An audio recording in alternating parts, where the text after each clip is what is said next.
Hello friends, हमारे channel में आपका स्वागत है। आज हम पढ़ेंगे वर्ड। तो वर्ड होते हैं 52। उच्चारण की दृष्टि से भाषा की सबसे छोटी इकाई ध्वनि है और लेखन की दृष्टि से वर्ण या अक्षर है। कुल वर्ड होते हैं 52, जिसमें स्वर होते हैं और व्यंजन होते हैं। स्वर 5 प्रकार के बांटे गए हैं। पहला है मात्रा काल के आधार पर या उच्चारण अवधि के आधार पर। दूसरा है ओष्ठाकृति के आधार पर। तीसरा है जिह्वा की क्रियाशीलता के आधार पर। चौथा है मुखाकृति या तालु के आधार पर और पांचवा है नासिका के आधार पर। तो पहला देख लेते हैं मात्रा के आधार पर मतलब एक वर्ड को पढ़ने में कितना मात्रा काल का समय लगता है। तो पहला है लघु ह्रस्व एक मात्रिक, यानी ऐसे वर्ड जिसको पढ़ने में एक मात्रा काल का समय लगता है उसको ह्रस्व कहते हैं। उसका दूसरा पार्ट है द्विमात्रिक या दीर्घ या गुरु, जिसको पढ़ने में 2 मात्रा काल का समय लगता है, उसे हम दीर्घ स्वर कहते हैं। जैसे ह्रस्व में आता है आ ई उ री और दीर्घ में आ ई उ ए ऐ ओ, यानी इसको पढ़ने में ज़्यादा टाइम लग रहा है, इसीलिए ये दीर्घ स्वर में आता है। दूसरा है ओष्ठाकृति के आधार पर। तो ओष्ठाकृति के आधार पर जैसे इन सब वर्डों को पढ़ने में हमारा ओठ किस आकार का होता है, तो इसके 2 पार्ट हैं, वृत्ताकार और आवृत्ताकार। वृत्ताकार में आते हैं उ ओ औ आ आगत स्वर है, लेकिन ये भी वृत्ताकार में आ जाता है। दूसरा है आवृत्ताकार, जिसमें बड़ा आ, बड़ी ई ए ऐ और री, ये सब आवृत्ताकार में आते हैं, यानी इनको पढ़ने में हमारा होंठ गोल नहीं होता है। तीसरा है जिह्वा की क्रियाशीलता के आधार पर, यानी हम ऐसे वर्ड जिनको पढ़ने में हमारी जीभ की जो क्रिया होती है वो कहाँ कहाँ होती है, उसके आधार पर बांटा गया है। पहला है अग्रस्वर। अग्रस्वर में हमारा जीभ जो है वो आगे की तरफ रहता है, जैसे ई ए ऐ री। और मध्य स्वर में हमारा जीभ बीच में चला जाता है, मुंह के बीच में, तो है छोटा आ। पश्च स्वर में आ ओ औ उ और बड़ा ओ है। चौथा है फ्रेंड्स मुखाकृति या तालु के आधार पर।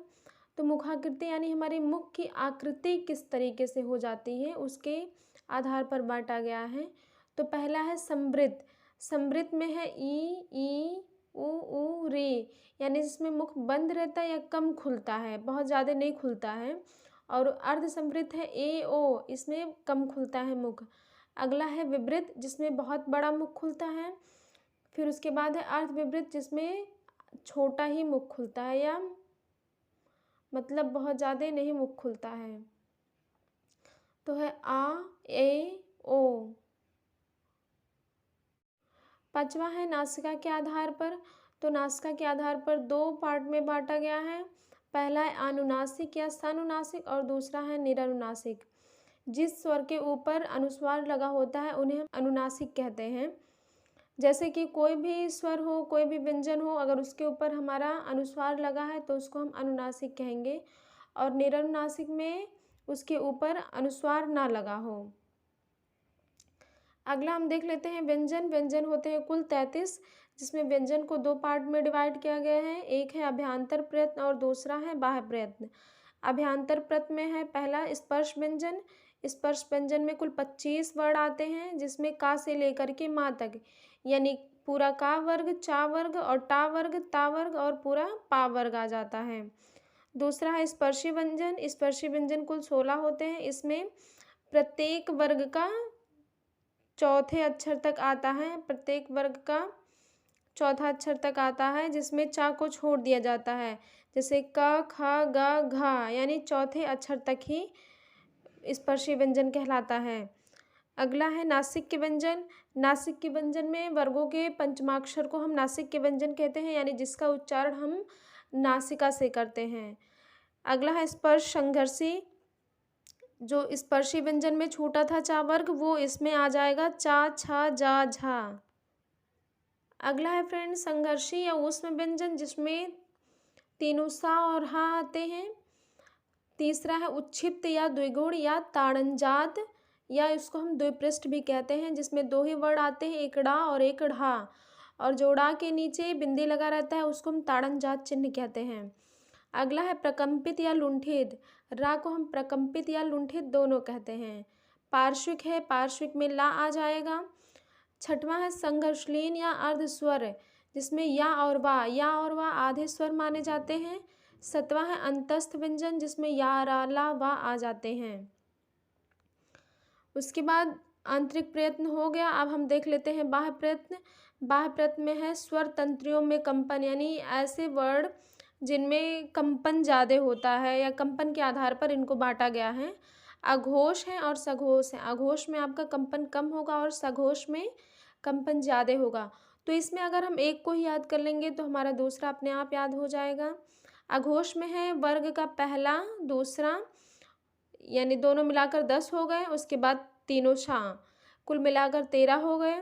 सघोष में है तीसरा चौथा पांचवा, और फिर स्वर सभी स्वर और या रा ला वा और हा को मिलाकर के 31 हो गए। यानी इसमें जो है कंपन ज़्यादा होगा और इसमें कंपन कम होगा। अगला है प्राण वायु के आधार पर। पहला है अल्प प्राण और दूसरा है महाप्राण, यानी ऐसे वर्ड जिसमें मुंह से बोलते टाइम हवा कम निकलती है उनको हम अल्प प्राण कहते हैं, और जिसमें मुंह से बोलते समय हवा ज़्यादा निकलता है उसको महाप्राण कहते हैं। तो ऐसे हम लोग बोल के भी देख सकते हैं कि यानी पहला वर्ग, तीसरा वर्ग और पांचवा वर्ग बोलने पर उससे मुख से कम हवा निकलती है, और सभी स्वर प्लस या रा ला वा कुल मिलाकर इसमें भी हो गए हमारे 30। और दूसरा है महाप्राण, जिसमें वायु ज़्यादा निकलती है। जैसे वर्गों का दूसरा और चौथा वर्ड बोलते समय हमारे मुख से हवा ज़्यादा निकलती है। वर्गों का दूसरा क्या होता है खा और चौथा होता है घा। तो यानी इन वर्ग के सभी अक्षरों को बोलते समय हमारे मुख से हवा ज़्यादा निकलती है, इसलिए इन्हें महाप्राण कहते हैं। अगला है उच्चारण स्थान के आधार पर। तो उच्चारण स्थान के आधार पर एक ट्रिक है जिससे हम इसको याद कर सकते हैं। ट्रिक क्या है, केटीएम डियो, यानी क च ट त प। इन वर्डों को हम कैसे इसका उच्चारण स्थान पता करेंगे, तो के से है कंठ, टी से तालु, एम से मूर्धा, डी से दंत और ओ से ओष्ठ। इससे हम पता कर सकते हैं कि कौन से वर्ड का उच्चारण स्थान कहाँ पर है।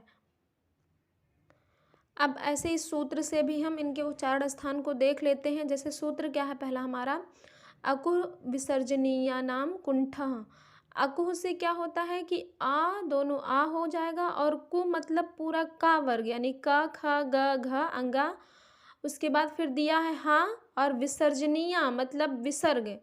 तो ये जो इतने वर्ड हैं ये सब कंठ से बोले जाते हैं। दूसरा है यीचु यशाणाम तालो।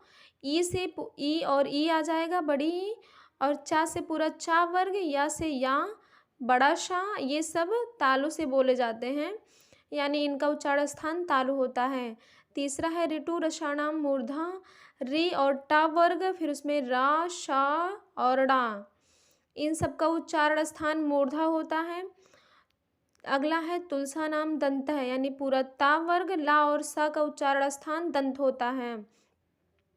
पांचवा है उपपद्य मनीया नाम ओष्ठ है, यानी ऊ छोटा ऊ और बड़ा ऊ पूरा पा वर्ग, इन सब का उच्चारण स्थान ओ होता है। छठवां है वकारस्य दंतोष्ठ।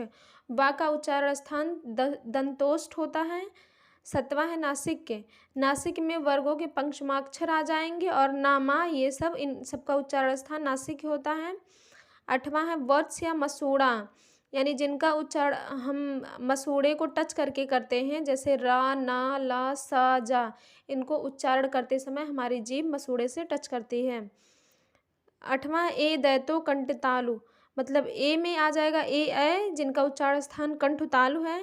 और 10वां है ओ दैतो कंठोष्ठ, यानी ओ और औ का उच्चारण स्थान कंठोष्ठ है। 11वां है काकलिया अलजिह्वा। हा को काकलिया अलजिह्वा कहते हैं। तो फ्रेंड्स ये हो गए आपके स्वर और व्यंजन। वीडियो अगर पसंद आया हो तो वीडियो को लाइक करें और हमारे चैनल को सब्सक्राइब करना ना भूलें, और कमेंट में ज़रूर बताएं कि आपको वीडियो कैसा लगा है। इससे हमें मोटिवेशन मिलता है ऐसी ही और वीडियो बनाने के लिए।